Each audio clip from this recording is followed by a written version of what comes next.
Hey, and welcome to the Short Stuff. I'm Josh, and there's Chuck. And yes, Dave is here in spirit. I don't think I even need to say it. Maybe next time I'll say it is when Dave's actually here. How about that? He's a disembodied spirit.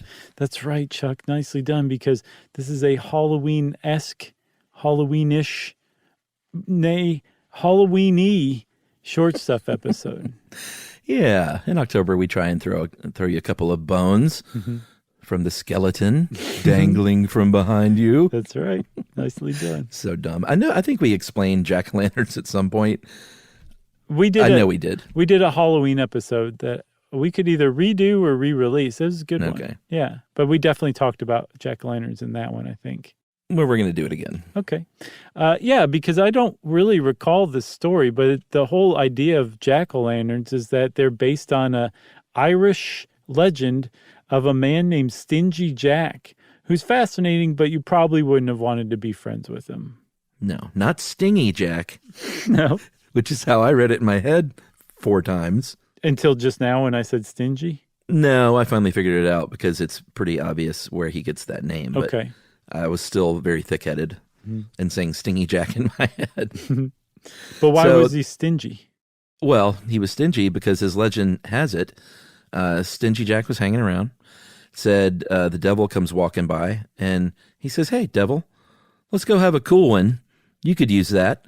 And the devil said, "Sure, let's do it." So Stingy Jack at the end of this little drinking sesh says, "I'm a little light, devil. I don't have, I forgot my wallet. If you could help me out here, turn yourself into a coin so we can pay and get out of here." So the devil's like, "All right, no harm, no foul. I'll turn myself into a coin." Boop. And then Jack says, "Aha, I've got you. I'm going to put you in my pocket, and I'm going to put you next to that silver cross, and you are just going to stay there as a little coin. Sorry, devil." Yeah, no word on how he got away without paying the drinks in the first place, but he got his drinks, and he got to keep the devil coin. And then finally the devil's like, "Come on, dude, I have things to do. Please let me out of your pocket." And Stingy Jack said, "Okay, I'll let you out, but you have to promise not to bug me for a full year." And the devil said, "Fine, whatever, I don't care." And the devil said, "You invited me for drinks." Right. He said, "Well, I didn't realize you were going to bother me." So the devil, being a fine, upstanding devil, said, "I will honor that agreement," and left Jack alone. Sometime around the next year, Jack got in touch with his old friend Devil, who by this time had forgotten that Jack had kept him trapped as a coin in his pocket. Said, "Hey, you want to hang again?" The devil said, "Sure." And I guess somehow Stingy Jack got it in the devil's head that the devil should climb a tree and pick him a piece of fruit. And that didn't go according to plan as far as the devil's concerned, though, did it? No, it didn't, because the devil climbs up the tree, and Jack's like, "I got you again, devil. Look, I've carved the sign of the cross into the tree bark, so you can't come down. And how about this? Don't bother me for 10 years. Right. And not only that, if I die, you can't take my soul. And the devil's like, "Good Lord, this guy really drives a hard bargain, but okay, fine. I'll agree to all these terms. And not only will I agree to them, being the devil, a fine, upstanding devil that I am, I will honor these terms. I will not go back on my word." And he didn't. He didn't, because Stingy Jack died. And the devil didn't try to take his soul. As a matter of fact, wouldn't let him in hell. And God wouldn't let him in heaven. So Stingy Jack was left to roam the earth. That's right. And if you're wondering what all this rigmarole has to do with jack-o'-lanterns, he was sent off in the dark, had, like you said, couldn't go to heaven, couldn't go to hell, stuck in between, and had a burning coal to light his way, and he put that coal into a carved-out turnip, and he was known by the Irish as Jack of the Lantern. Yes, but the Irish never said the word "of" in their entire lives, the entire history of the Irish. So that's where we get jack-o'-lantern. That's right. And that turnip, depending on where you were in the world, and this legend moved around, that turnip might become a potato. It might become a beet if you're in England. Or if you're in the United States, one thing we have a lot of is pumpkins. Yes. So when you're carving a jack-o'-lantern, you're paying homage to a double-dealing, Satan advantage-taking Irish guy named Stingy Jack. I love it. So there's part one. We're going to take a break, and we're going to mix it up just a little bit and go tangentially. Tangentially? That's absolutely right. Jack-o'-lantern related right after this.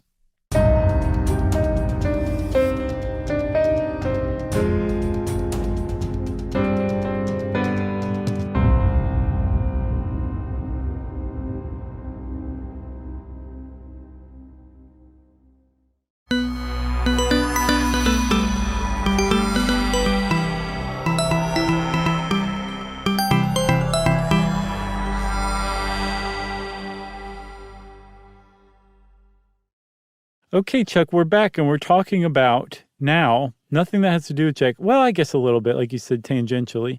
One of the better, well, not better, one of the first ghost stories in American history. I think there's, of course, been a lot of great ghost stories since, but the Legend of Sleepy Hollow is great. It is great, but if you've read other Washington Irving short stories, he's actually written much scarier stuff than that. That's a little more tongue-in-cheek than some of the other scarier stuff he's written. All right.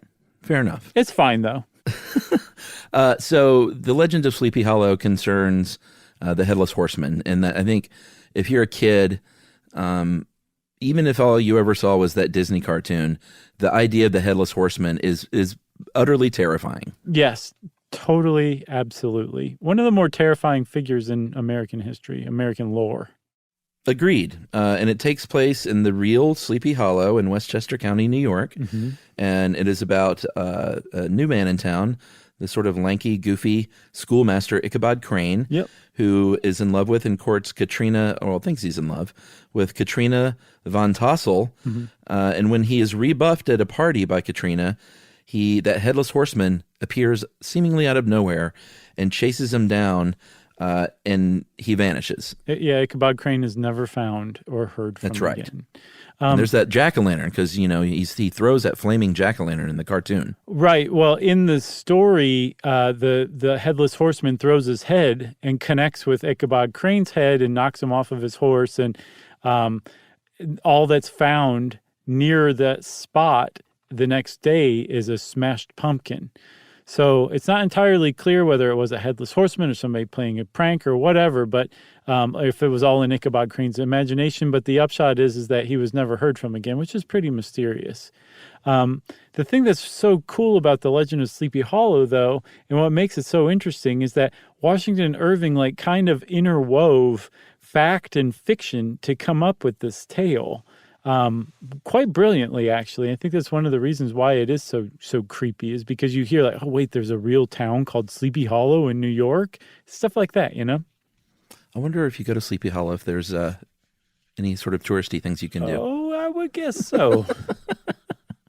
I wonder what they do. I don't know, but I guarantee there's a Headless Horseman. Yeah, and I'm not sure if it's a thriving tourist industry, but I'll bet it's a pretty respectable tourist industry they got going on there, especially this time of year. Yeah, but you're right. He wove a lot of real things in there, real locations, the Old Dutch Church, the churchyard, Major Andre's tree. Mm-hmm. There may have been a real Ichabod Crane. I mean, there was. We just don't know if there was any connection. I think the New York Times said there was a Colonel Ichabod B. Crane, who was alive at the same time as Irving, who was a Marine, enlisted in 1809 and served for 45 years in the Marines. But they really don't know if they met each other or if that name was just sort of a weird coincidence. I don't think it was a coincidence. Apparently, Washington Irving was a bit of a collector of weird Yankee names. Yeah. In one of his stories, he mentions an actual New Yorker named Preserved Fish, but I think they would have pronounced it preserved fish. Okay. But it's preserved fish when you see it written down. And so they were, the other kind of bit of info that connects them is that they were both stationed at Fort Pike, I believe around the same time. So they may not have ever met, but he saw that Washington name. Irving probably did find the name. It was like, I am using that at some point. Yeah, and he's, there have been stories of Headless Horsemen through the years. I think the Grimm brothers, which we did a pretty great episode on quite a few years ago. Yeah. Was that a two-parter? Or was one was on the Grimm brothers. The other was on folktales in general, I think. Yeah. they wrote about headless horsemen. Other writers in other countries, I think in Holland and I think in Ireland, there were other legends of headless horsemen. Mm-hmm. So it's definitely something that he had his influences. He was also a friend of Sir Walter Scott. And in 1796, Sir Walter Scott wrote The Chase, which was really just sort of a adaptation of a German poem, The Wild Huntsman, mm-hmm. by Gottfried Bürger. And this was, I think there was a headless horseman in that too, right? Yes, there was. He was chased around by the hounds of hell for all eternity, basically. So it wasn't like an entirely new thing.